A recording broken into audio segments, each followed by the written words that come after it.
Shalom, frère. Vous êtes tous bénis dans le nom de notre Seigneur et Sauveur Jésus-Christ. Nous sommes toujours aujourd'hui le vendredi 27 mars 2026 à l'épisode 2 de notre enseignement. J'ai intitulé les causes de l'apostasie. Précédemment, nous avons parlé d'une cause de l'apostasie.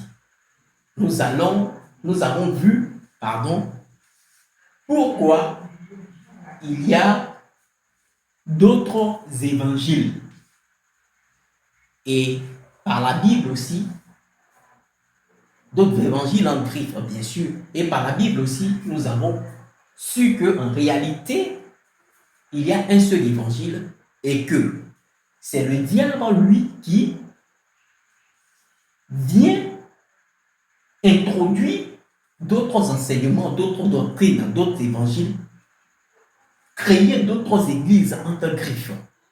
Pourquoi? Pour emmener les gens à l'égarement. Et nous avons aussi vu que dans la Genèse, il a bien réussi son coup, n'est-ce pas, avec Adam et Ève, il a incité à pécher, sinon au péché. Et cela a été un chaos pour l'humanité.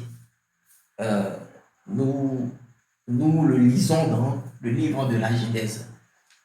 Ceux qui veulent le lire peuvent lire en long et en large afin de comprendre de quoi nous parlons. Alors, dans cette deuxième partie, nous allons parler de d'autres causes de l'apostasie. Et parmi ces causes-là, ces autres causes-là, il y a le discrédit jeté sur la parole de Dieu, sur l'évangile, sur la Bible. Je vous explique. Et je sais que ceux qui m'écoutent sauront clairement de quoi je parle. Ils verront qu'eux-mêmes ils vivent, ils entendent parler de ces choses-là.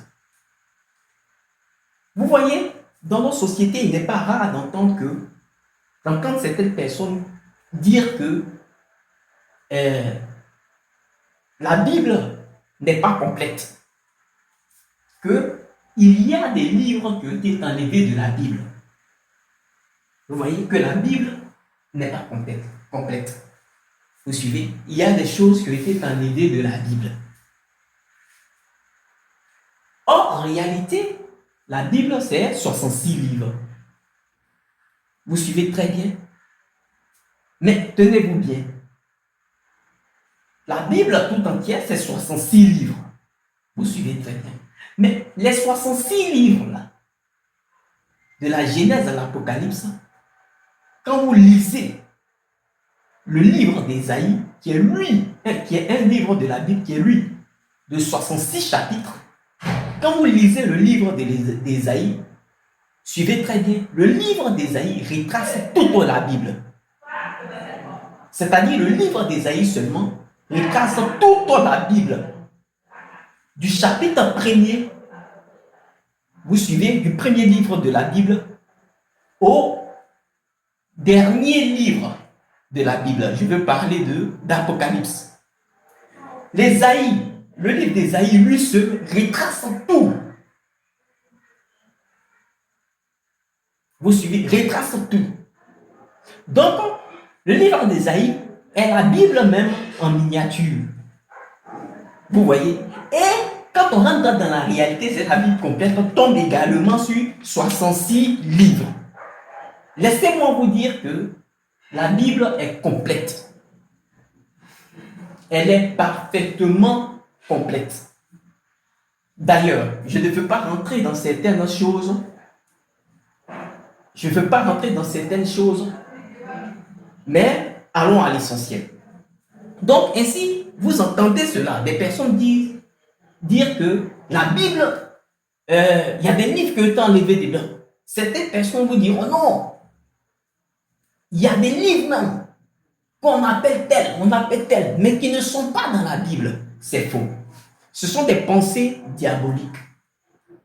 La Bible est complète. Et la Bible elle-même dit qu'elle est complète.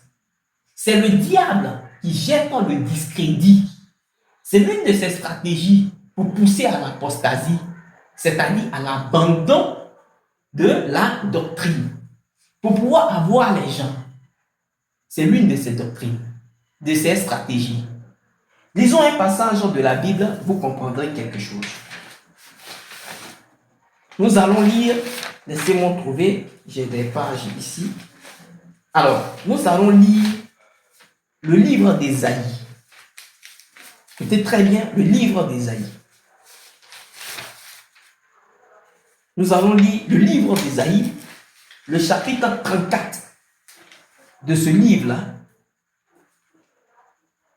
Le chapitre 34 de ce livre, le verset 16. Je lis le verset, écoutez très bien. Le verset dit ceci. Consultez le livre de l'Éternel et lisez. Aucun d'eux ne fera défaut. Ni l'un ni l'autre ne manqueront. Car sa bouche l'a ordonné. C'est son esprit qui les rassemblera. Voilà qu'il est clair.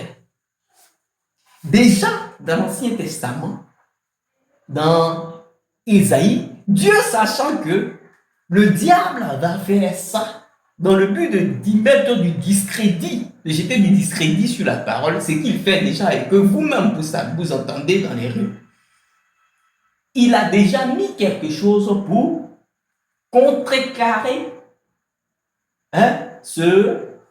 pour empêcher ce truc-là, ce venin du serpent-là, d'avoir un impact négatif. Vous suivez très bien. Donc, voici un peu l'une de ces stratégies. Jeter le discrédit pour emmener l'apostasie, pour qu'on laisse la doctrine. Et ça fait que des gens disent oh oui, des gens disent oui, c'est vrai, hein, la Bible même n'est pas complète. Il y a des choses qui ont été enlevées dedans. C'est rentré ici, c'est sorti là-bas. Mais en réalité, vous voyez, le passage que nous venons de lire, il est clair. Le livre de l'Éternel, la Bible, je reprends ce passage. Consultez le livre de l'Éternel et lisez. Aucun d'eux ne fera défaut, ni l'un ni l'autre ne manqueront. Car sa bouche l'a ordonné, c'est son esprit qui les rassemblera. Et c'est une prophétie même. Parce que nous savons que avant d'avoir cette Bible-là que nous avons, c'était des parchemins qui étaient dispatchés. Il y avait des pages, chacun avait des rouleaux et autres. Mais son esprit, entrant dans les gens, les a rassemblés et en a fait une Bible. 66 livres. Et qui veut discuter encore? Alors, voici une de ces stratégies. Je crois que là, c'est bouclé. Nous allons passer à une autre de ces stratégies. Et une autre des stratégies du diable pour emmener à l'apostasie, c'est la confusion. Il jette la confusion. Il jette la confusion. Et c'est l'une des stratégies qui présentement agit fortement au sein de la société. Parce que il y a des gens qui aiment bien le Seigneur, qui veulent donner leur vie à Dieu, qui veulent partir à l'église, tout ça. Ils veulent vraiment donner leur vie au Seigneur, mais ils ne savent pas dans quelle église partir. Parce que quand ils vont là-bas, on dit des choses que, on dit ici, Dieu dit, on fait ça. Quand ils arrivent de l'autre côté, ils attendent que Dieu dit non. Dieu dit que non, on ne fait pas ça, mais on fait ça. Dieu dit non. Mais eux, étant des personnes simples, et ne comprenant pas les Écritures, voulant qu'on les explique, mais ils ne savent plus où partir, ils ne savent pas c'est quoi qui est la vérité. Donc, qu'est-ce qu'ils font? Ils ne savent plus, ils sont troublés, ils sont confus. Et c'est l'une des stratégies du diable, c'est de jeter la confusion. C'est pourquoi, quand l'évangile est prêché, quand il vient et qui prêche autre chose, c'est-à-dire il fait d'autres hommes de soi-disant hommes de Dieu, d'autres prédicateurs qui vont prêcher autre chose qui n'a rien à voir avec l'évangile, de ces autres prédicateurs-là. Il y a encore de la confusion qui fait que les églises se multiplient. Mais toutes celles-là, quand vous regardez bien, elles sont toutes dans le faux. Mais il y a une seule qui est dans le vrai. Elles sont toutes dans le faux. C'est le diable qui fait toutes ces choses-là. Il les multiplie, les églises, il les multiplie pour semer la confusion. Pour que vous vous découragez, et c'est ce qui arrive. Quand vous tournez dans les églises, là on dit ça. Ici on dit ceci.